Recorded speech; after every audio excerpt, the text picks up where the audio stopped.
Hello, Grumpy Old Fart here. I'm doing a TV series review of the old TV series Dragnet. If you want a crime drama that is stark and kind of not cold isn't exactly the word I'm looking for, but it's just laid out, just the facts. That's it. Matter of fact, that was one of the taglines, just the facts. Dragnet is the one you want to look at. A lot of people don't realize how long it had been on the air. And by the way, it started in the radio from 1949 to 1957. On television, it was on TV from 1951 to 1959. It came back in a revival from 1967 to 1970. In the theaters, there was a movie in 1989. It was more of a comedy. And I got to say this, my mom loved Dragnet, so she was stoked to see it, and then she was disappointed when she found out it was a comedy. Dan Aykroyd and, can't think of the other guy's name.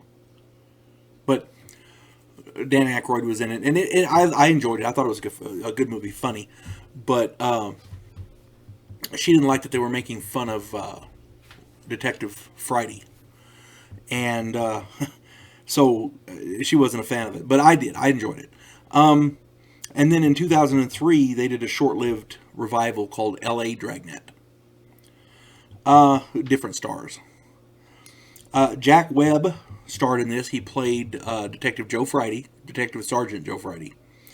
Barton Yarborough played his partner. Ben Alexander played a different partner, and then later on, Harry Morgan played a partner. And Harry Morgan, if you don't remember him, if you don't know him, he was in MASH. He played Colonel Potter, same guy. Like I said, this was hard-hitting. It was cold and brutal. Very stark reality, but it still had its moments of humor. It was really, really good. It dealt a lot with the times, drug use, the counterculture, that kind of thing. People getting far out. Well, during that time period, Joe Friday was an anchor in reality. He was not afraid to voice his opinion, and he was not afraid to step on toes. I enjoyed it because it didn't have all of the baggage that went with it. It was just a straightforward cop show. That was it. Like I said, one of the taglines was just the facts. People, just the facts, man. One of the other things that I liked was when they were doing the announcing, it said the name was based on a real, true story, but the names have been changed to protect the innocent. That really added an air of realism to it. I don't know if the stories were true, but it sure seemed like it. And as far as the one thing I want to show, it was a standout of this. I don't know that it's been done with any other series.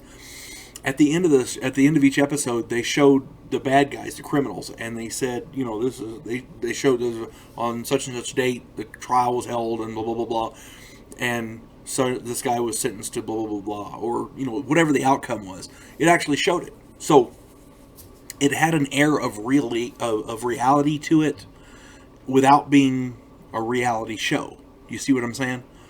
It was, again, stark and, I hate to say bleak, but that was pretty much what it was. These were good men doing a hard job. This is what cops are. Good people doing a hard job. That's what it should be. The good part about Joe Friday and his partner, I grew up watching Harry Morgan as Gannon, so I'm going to go with that. The good thing about those guys is they weren't dirty. They were uncorruptible, I should say. They were the good guys. They were what cops should be. You see what I'm saying? And that's the way it should be. If you get the opportunity, there's a lot of these on YouTube. I don't know if all of them are there or not, but a lot of them are. If you get the opportunity to check them out, you will not be disappointed.